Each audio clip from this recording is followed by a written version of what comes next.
Welcome to Pulp Mythos. I'm Brian here with Spencer and Larry, and we're going to be discussing the new HBO series 30 Coins. Technically not new, it's actually been around a couple months now, but we're just now getting it in the US.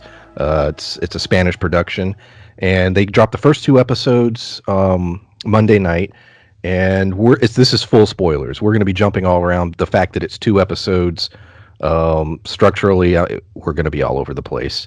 So if you haven't hit the sub button, please do so. Also hit the bell, because we're going to be doing this every single week. So, you can check in and see what we're talking about. Leave a comment, hit the up vote, and yeah, let's go.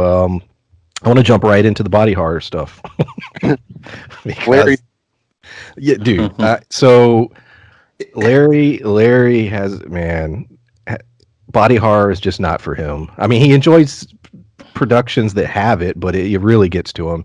And there was a scene in the second episode where, first of all, even thinking about her cutting off her finger, Soleil, there's a character that cuts her finger off. That got me. But then when she stuck the knife in her mouth. Yeah, it's funny you mentioned that, because I'm like my TV's paused on HBO right now, and the image you have when you finish episode 2 is that exact scene, and I've been slowly trying to edge my way towards the remote to turn away from that as we're talking without messing up the audio. But yeah, that one got to me. The when they sliced the mouth open and everything, and it did get a bit gruesome there. There was a surprising amount of body horror from that to the giant baby, which was I'm sure with a lower budget, I'm imagining, because they had HBO backing them, than Lovecraft Country. Their monster baby was way creepier than the one in Lovecraft Country.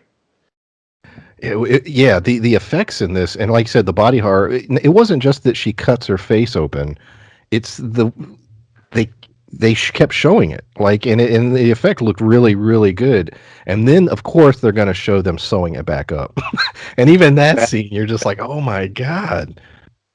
When they went back and forth, the camera angle on Soleil, they showed the side where you could basically see through the gap to the other side of her mouth, and it was, fleshy, and you could see her tongue moving a little bit. So they spent some time with the CG on that. But then when it came from the other side, you could see through her mouth.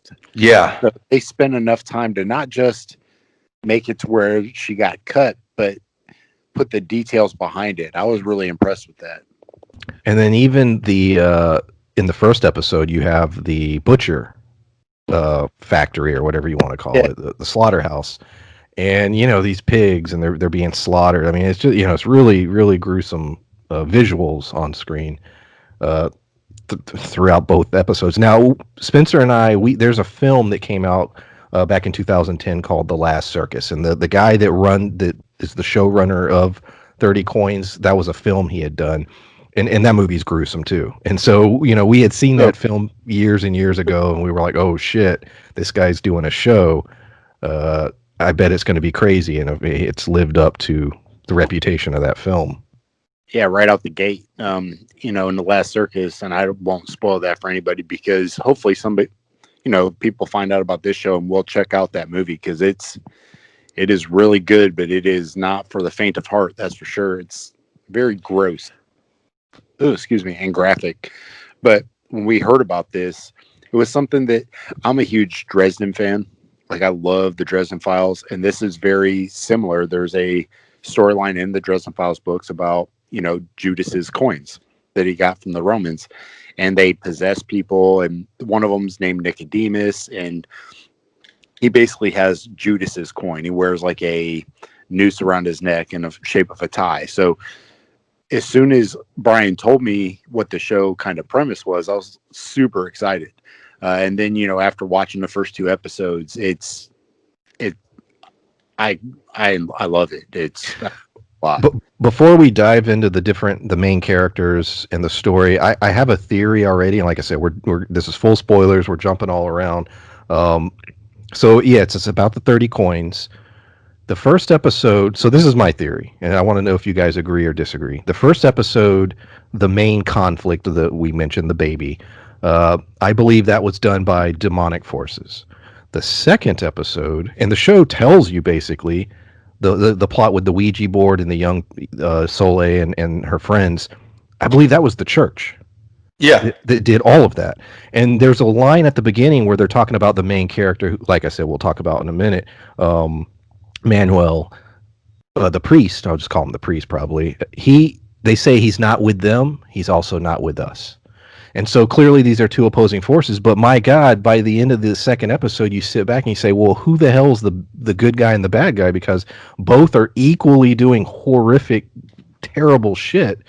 And I mean, what exactly is going on? And then there's a final line, and then you guys tell me what you think, where Antonio, a character we meet in the first episode, who seems to be trying to do good toward the church, but then anyways, he references Judas. You know, we're doing this for Judas, or something about Judas. Like, is there a third group, or is that one of the other two groups that's loyal to Judas? So I know it's a lot, but what do you guys think? Because we're only 2 episodes in, but.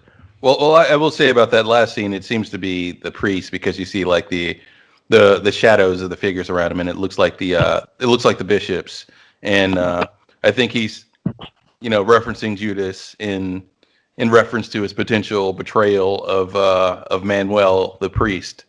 But yeah, there does seem to be two forces at work here, and it does seem to be, like you said, some sort of demonic force, and also the bishops. And like you said, I'm not quite sure what the bishops' angle. Well, that council of bishops, what their angle is. Whether they have malicious intent or whether they're doing evil things for supposedly, what they believe to be a greater good. It's kind of hard to tell at this point. Yeah, it is hard to tell. I mean, obviously they're not. The whole greater good kind of mindset, I think, is important, because when someone's willing to do something that's literally that evil, is it really for a greater good? It's not, that's where that gray line always exists, no matter what, context we're using it in. But, like you said, the possession part, where they're basically using, her name is Carmen in the first episode, the one that was. Yes, Carmen is, the woman who, her and her husband had lost their child a couple years prior, had drowned, and now this weird Crete baby thing is born out of a cow, and she's, like you said, being possessed. And at first she wants to take care of it, but then clearly another force is inside of her, and it's going back and forth. And yeah, it's Carmen is the name. Yeah, and when you watch what happens with her, it was a possession and it was going back and forth, but it felt way different when it came to Soleil. It's like they were talking to her and trying to convince her, that this was what was best. This is what we can promise you. This is what we can do for you. But it seemed less of a possession type thing, because when you look at, we'll go into her backstory with her mom. Yeah, they mentioned that her mom killed herself, and she was feeling guilty about it. She felt, my mom doesn't love me. She doesn't care about me.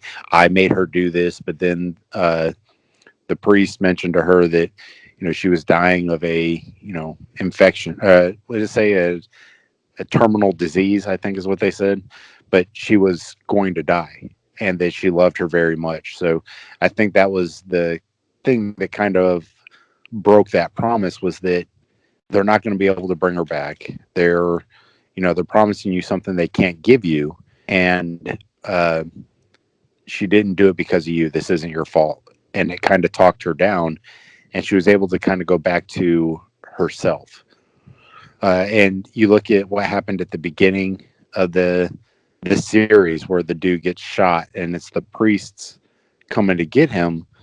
So I'm not 100% sure that the priests aren't wholly involved in this, but I think that they know what the coins do, and they're trying to regain all of them.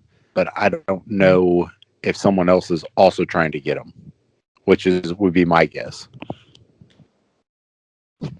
Yeah. There's definitely at least someone else involved, and whether it's all just like different forms of magic or demons. Like there's there's not enough info to go on at this point. But they seem to operate the same, and they seem to, both be exploiting what people want or need or some sort of hole that they need to fill in their life. With the woman who always wanted a child in the first episode, and with Soleil and manipulating her, by saying that they can bring her mother back and everything.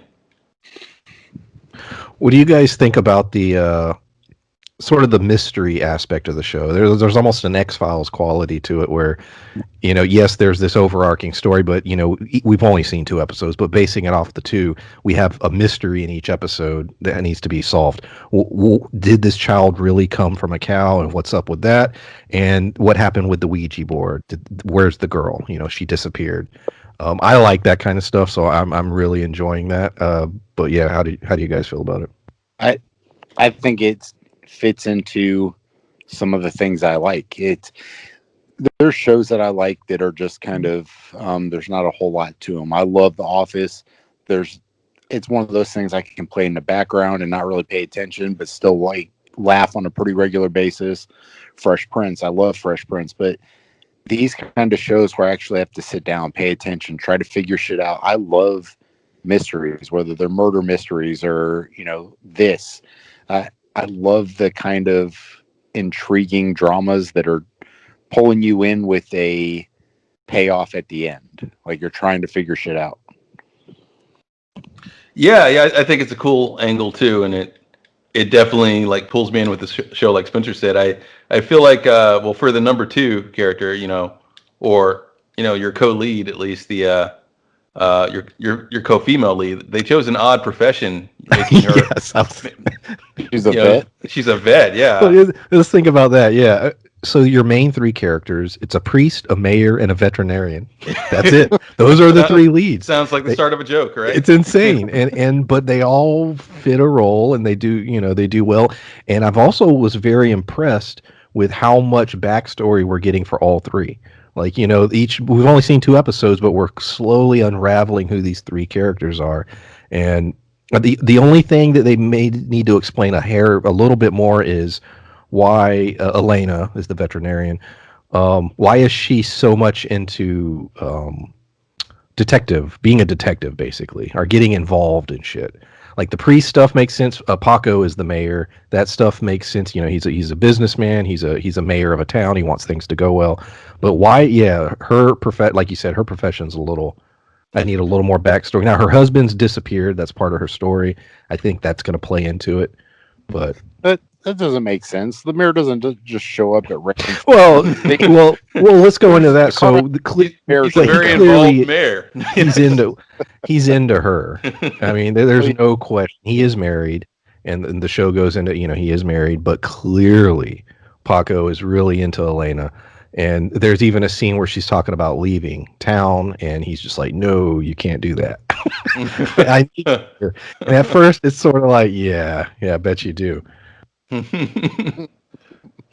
But it's a mayor, a vet, and a priest walk into a bar. But I think that there was a line that Soleil said. No, it was the kids at the seance or whatever. I don't remember which one said it to her, but they said that, my mom says that you're crazy and that you see and talk to dead people. So that to me is odd, only because that little tidbit of information, she didn't scoff it off or be like, fuck your mom. It felt like they hit the nail on the head. Because remember, when she was asking, I don't remember if she was talking to Paco or the priest or who she was talking to at the time, but they were mentioning that a lot of people talk about her, whether she was cheating on her husband and he left her, or vice versa. And he was terrified that the villagers saw him in her house. He was trying to hide. Yeah. So all of those things happen, but for that kid to say their mom had a completely different theory as to why the husband left or why the husband's not around, to me, that one is the one that I was trying to pay attention to. So now I was trying to see if she was basically sixth sensing everything, like seeing shit. And so I think that that's a bigger part, and that's going to play in later. That one little line that they threw in there. I will say, I think he was more terrified, because of the idea of what might be going on, in people's heads. But yeah, there does seem to be hints that maybe she has, some sort of medium-like abilities and has for a while, and has kind of been an outcast in this town for that reason. So that may be her role, but still the investigative skills and everything, I would like to see those explained in some way. Well, yeah, that's been the only thing that I was laughing about. Yeah, to me that may go back to the seeing or being able to talk to dead people. Think of it that way. If some murder victim came up to you and was like, "Hey, I was killed recently, but it was because of this," that may just intrigue her, and she's trying to solve the murders. Because in my head, they keep saying that people are calling them Hicks. So this town is basically one big church, like 5 businesses and some houses. So they're probably way over involved in everyone's life. I have a thought on that too. You're right. So the show, it's the name of the town. I wrote it down. I saw it. It's like Pedraza or something like that. So it's we're getting the idea that it's a small village, right? And that everybody knows everybody, and it's sort of that whole thing. But anytime there's an incident, there's a fleet of like 50 cops. And I'm like, where the hell are they coming from? That was that was another thing. Maybe there's a neighboring city or something. But I was like, damn, it's always the same couple cops. Well, but if you look at, there's certain shots where there's multiple cop cars and you have a bunch of guys in the background. And it happened in both episodes. Like any city area, if it's a smaller city but in a bigger county, there is sheriff's departments and stuff. So it may be kind of like that, like highway patrol type stuff, where they have a couple. Maybe a neighboring city or something. Yeah. Or it might just be that small to the point where they're like, yeah, if you don't have a job, you're a deputy. Yeah. They deputize everybody. Volunteer deputy department. So the mystery around the priest is he's new to town. He was wrapped up in a murder charge. I think he did jail time. He had done an exorcism in which the guy died, supposedly of a heart attack. But we get the flashback and we see that the guy, clearly something was going on. It appeared he was possessed, and a coin came out of his arm. And we're told that this coin was sent from hell through the guy's arm. The priest has the coin. He ends up giving it to Elena, and now she has possession of the coin. And he's an interesting character because he's very, he's constantly trying to say that this shit isn't happening, or he's trying to gloss over it, yet he keeps an arsenal of weapons around him. So it's one of those like, okay, what exactly is going on? The church clearly is keeping tabs on him. They want the coin. Like I said, in the second episode, they come in and they're like, yeah, he's not with them, but he's also not really with us. So, they're checking in on him. I'm interested. The next episode, we got the preview for the next episode where I guess you look into this mirror and it can show you your fears or different things about you. So my assumptions will get a lot more about him in that episode because of the premise. But yeah, all in all, really cool character. My favorite scene of his was him punching he's boxing, punching the body bag, and he's smoking a cigarette at the same time. It's like, if anybody's boxed in any way, you would know that that's insane, right? That you even do that.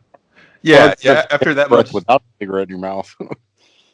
Yeah, after that kind of cardio, I tend to regret not eating a salad. I'm definitely not going to smoke a cigar. But yeah, it's I'm very curious about, all the characters in this town and what type of show this is going to be, because we only have the 2 episodes, even though that first episode was a huge one.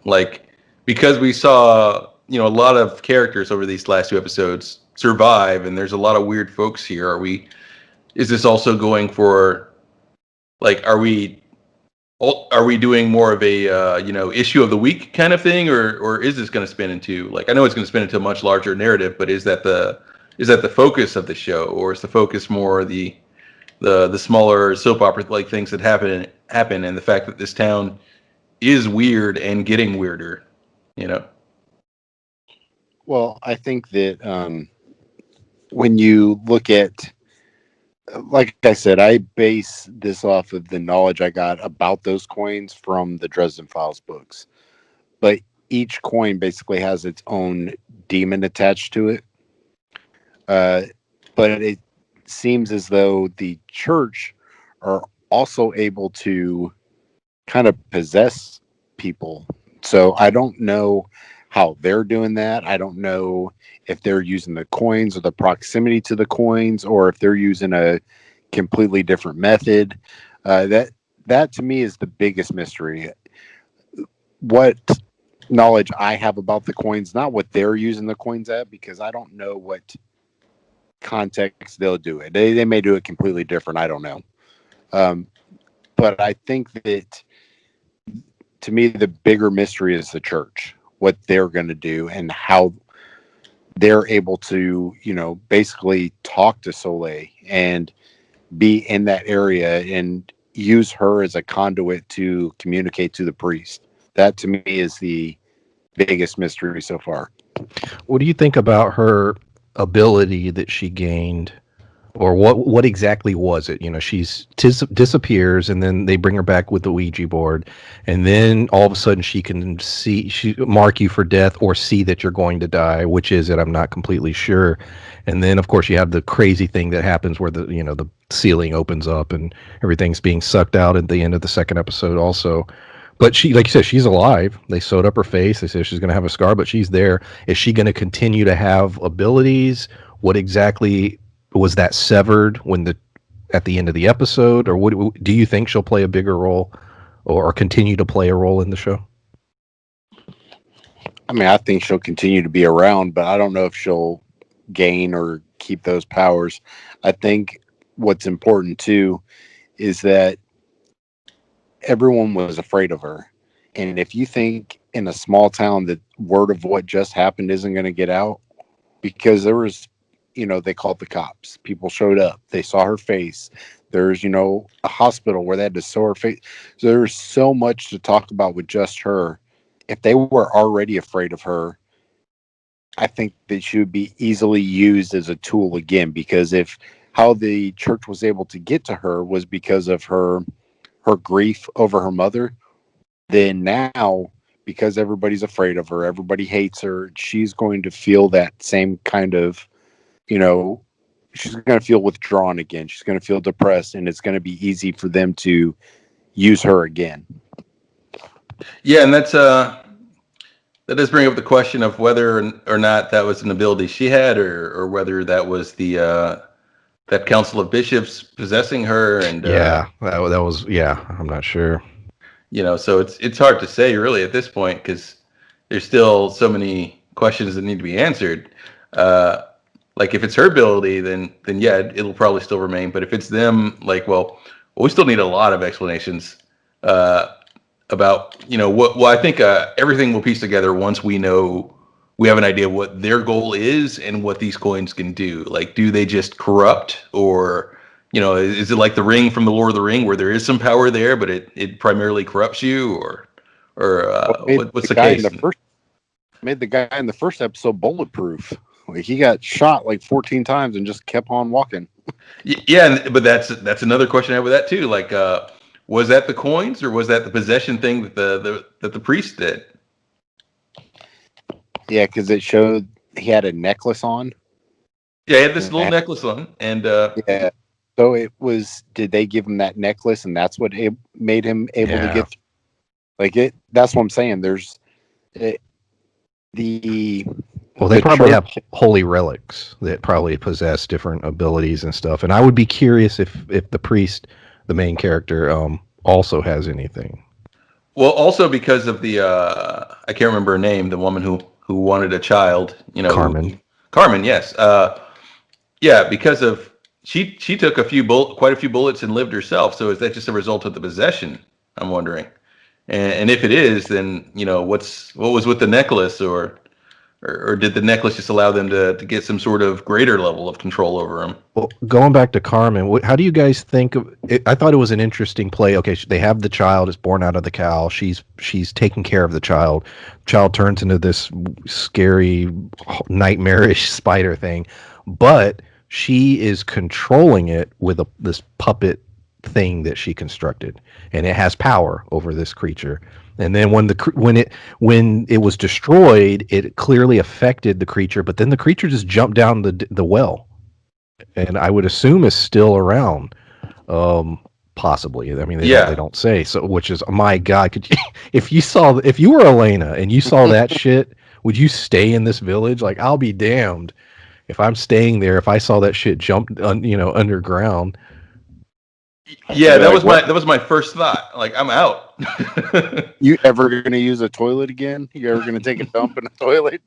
The answer is no. I would be pooping in the grass. I would get like a doggy poop pad or something. I'd be pissing in the grass and pooping on the pad. I would not be putting my ass on a toilet.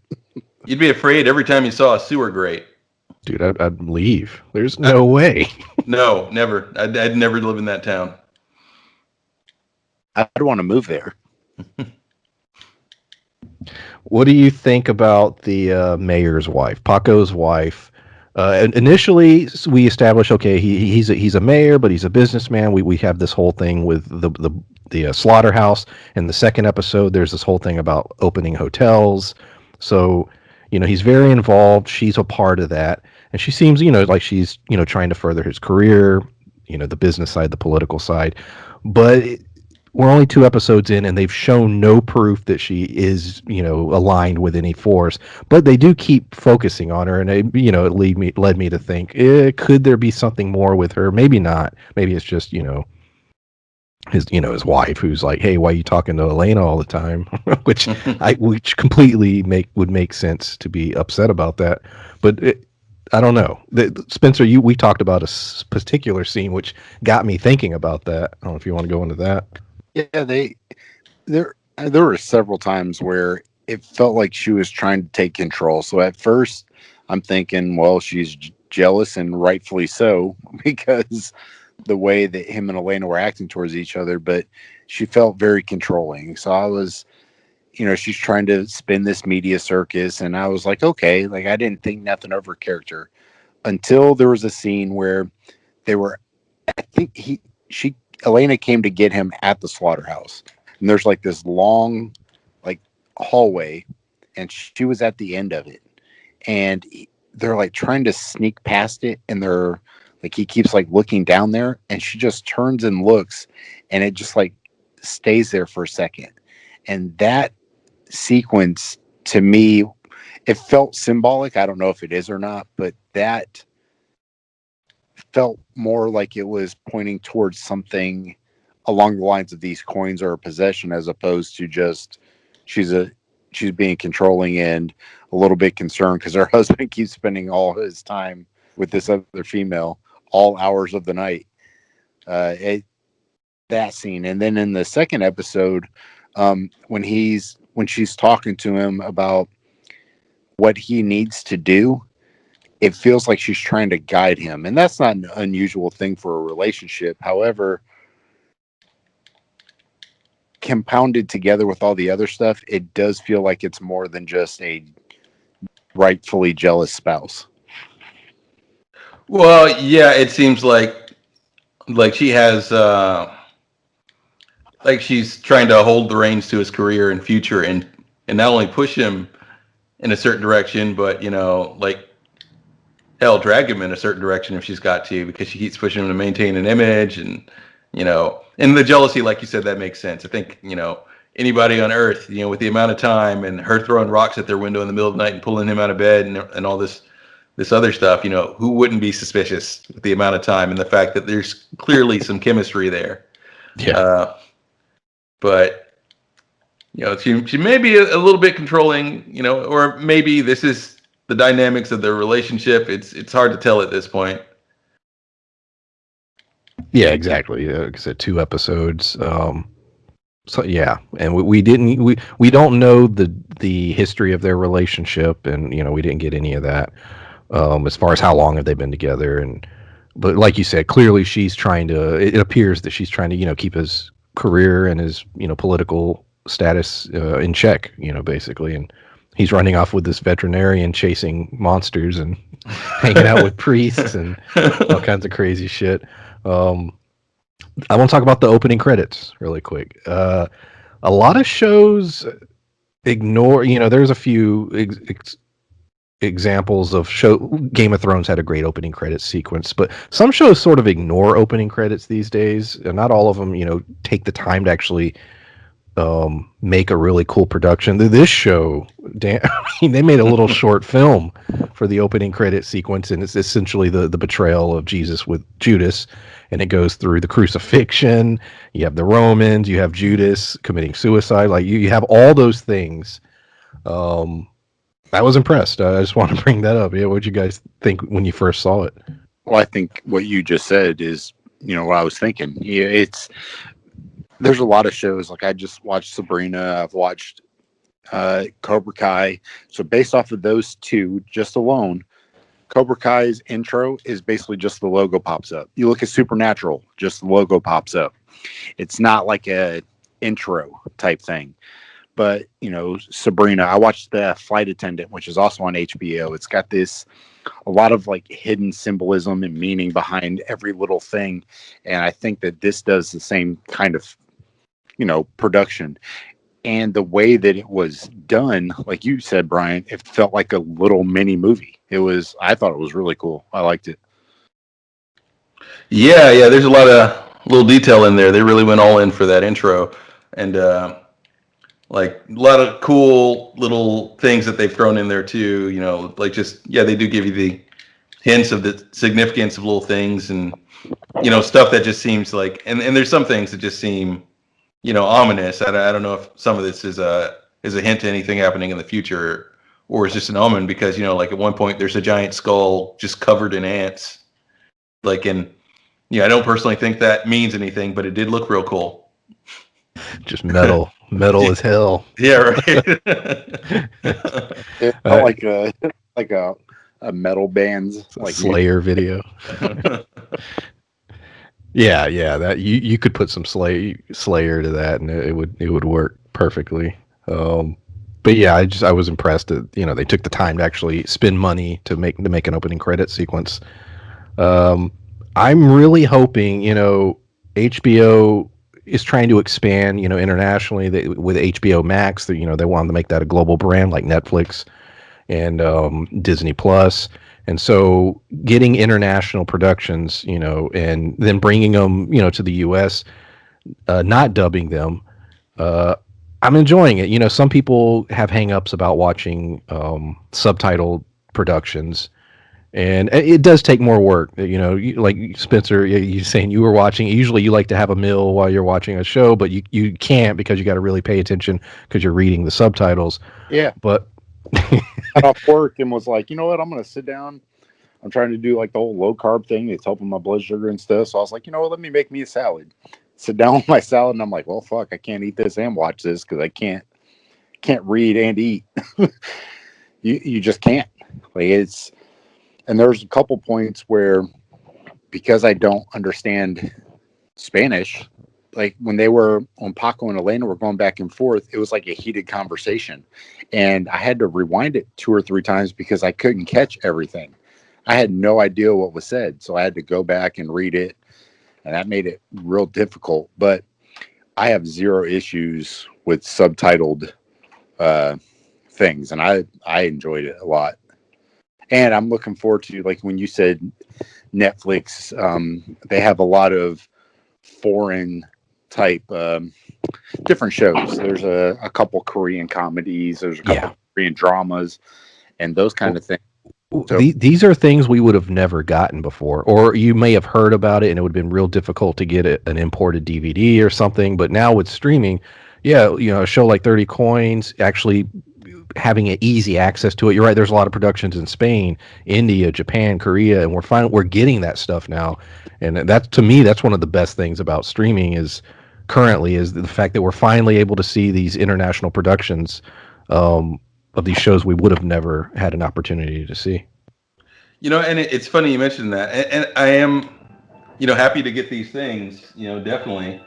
Like, but I did see a listing for like at some point on IMDb, and maybe that was a mistake or something of voice actors for this. So I was assuming it was going to be dubbed because there were some English speaking voice actors that I saw listed, and Amazon has it listed as dubbed. Which is odd. And that's one thing we were debating before this started, whether or not it was gonna just have subtitles or whether there was going to be a dub for this. Which I don't 100% mind. You do have to pay closer attention because you got to read it. And like you said, Spencer, there was a scene where Elena kind of got heated at Paco, and that went real fast, and I did have to rewind that once.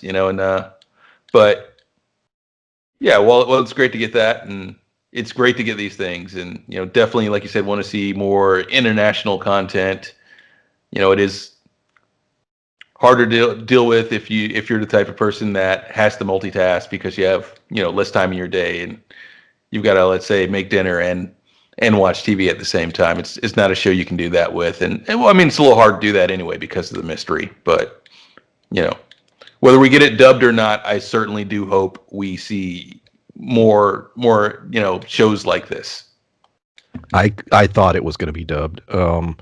I was a little surprised that HBO is running on their main network in the U.S. Something not in English, but yeah, it's working for me. I remember going to see. Were you with me? You might have been seeing Pan's Labyrinth in theaters. I can't remember who I saw it with, but it was subtitled, and a great experience, and it was really cool to be able to see that. Let's see here. Winding down my notes, there's a lot in the show, but I guess I've complained about this, and I apologize to the audience. I always bitch and moan whenever it comes to multiple episodes, reviewing multiple episodes, because trying to construct a dialogue is a pain in the ass because you're jumping back and forth, and that won't be the case going forward because we're only going to get one episode a week from now on. But having the 2 episodes. That was not the case. And Raised by Wolves reviews, my God, those were hellacious to try and set up because, we'd get 2 or 3 episodes. And that's not a show that you can, I mean, hell, one episode of that takes, take you an hour to try and analyze. Antonio, let's talk about Antonio real quick. He's introduced in the first episode. He hangs out in the village. We know that he was abandoned as a child. The town gives him some stuff. He lives in a cool ass cave. Like he lived, like when they showed where he lived, I was like, damn, that's cool. It's like in a cave underground, but he has all, he had gotten all the stuff from the church, so it's all decked out like a little like church basically. He goes to talk to the priest. We know that he's appears, like you said, Larry, earlier, he's appears to be aligned with the church or being communicated with, and he's on a quest to get that coin as well. He tries to kill the child from the first episode, which we assume was from the demonic forces. So he is an agent for the church. I don't know if the priest, if Manuel is aware. Maybe he is, maybe he isn't. But clearly Antonio is going to play a big role later because he's sort of the, like I said, their agent, and Manuel's going to have to, probably watch his back. Yeah, because he's still alive. Yep. I mean, he's a little worse for wear at the moment, but he is still alive and kicking. And he mentioned, is this? I wonder if it's like a offshoot of the church that is loyal to Judas instead. So that's what was confusing me. Is the church one organization that's just twisted? Is the Vatican, is it twisted, or is there 2 factions? And they haven't given us an answer, I don't think. I think that just based off of, how devoted Antonio was when they showed Antonio and like you said, his little cave and stuff, clearly he was a believer in religion, but for him to say for Judas, it made me believe that, maybe that faction of the priests, they're loyal to Judas. That to me is like I said, the whole Dresden Files thing. That is part of it. So it gave me a very Dresden's vibe, which having a good live action Dresden Files, I'm all about it. So if they're basically, unless it's a huge spoiler, material, is Judas in the Dresden Files? I'm just curious. no, Okay. the main one that is possessed by Judas's like coin is Nicodemus. But there's a whole. Well, I don't know. I haven't read the 2 new ones yet. So those came out this year or last year. I hadn't read those yet, so I don't know. But Didn't know he was still writing those books. Yeah, he hadn't for like 6 years, and then he put out 2 of them. Which, according to the fans, they all think they should have been 1 book. But But yeah, you're right. It really does depend. But and I think I don't recall, and I guess I should listen closer. But I finished these episodes right before we started recording. That is one scene I want to go back on to see what he said in that scene. Whether he said for Judas or I will be your Judas. Because I could have swore he said something more aligned to that, which depending on what he said there, it gives us a better idea of where those priests stand. Because if he's saying that he'll be a Judas for them, then it's him betraying the priest, on behalf of these cardinals or these bishops. And it's a good question how deep that level of corruption goes, which it may stop at them, and they're pretty high ranking anyway, but because you see those bishops there, but you don't see like the Pope or anything. So it may just be them. It may be this particular sect of the church. So they're more like wizards, where they have magic powers. Well, yeah, with all the stuff they're doing. Yeah, it's wild, man. I know it was. Did you watch the trailer for next week? I did. Yeah, because did you? Nope. Oh, okay. They basically the plot. The first episode was the baby. Second episode was the Ouija board. Third episode is going to be about a mirror. And I was immediately thinking, what's already interested in the mystery. Is this mirror some kind of possessed thing? Is there evil around it, or is it the church? Is this some kind of holy relic that's being used, or whatever? I don't know, but we'll find out. Well, I'll say that much. It's I'm pretty sure it's an episode about self-reflection, and it's an on-the-nose conflict. I mean, a concept that they're doing here. But I could be wrong, because I thought the Ouija board episode was going to be a generic Ouija board episode, and then it turned into Final Destination, and then then we had the whole possession angle again. So could be wrong there, but I'm pretty sure it's about self-reflection, and we're gonna get the pastor having to look into his own personal life and his faith and everything, and finally confront the truth of what is. Or at least that's where I think it's going to go. That's my best guess on it. I agree that felt like the vibe in the trailer, but like you said, these episodes, which is they go in such wild directions, and like you said, it'll start one way, and then you're like, oh shit, like it goes in a completely different direction. Though I like the way you summarized episode 2. That's a great. It's like Ouija board, Final Destination, Carrie. Yep. It's like whoa. Yeah, because I started out that episode thinking, a Ouija board, we're doing this again in a horror show or movie. Haven't seen that before, and then the angle completely changed, and they kept me interested. And that's you talk about horror tropes. That's not an uncommon one by any means, but it took a different path. It approached it very differently than I can recall ever seeing one. Hell, we talked about The Stand, basically had a very similar type. And like I said, I don't remember what it's called. It sounds like pancetta, the meat, but it's a very similar kind of Ouija board type thing. and they approached it differently. So for them to kind of go into the normal old bag of tricks and then still do it differently was, I thought, a nod to the writers. They did a good job. Yeah. I'm loving it. I watched them both back to back, and yeah, I had a blast watching them. Um, anything else you guys want to talk about before we wrap this up?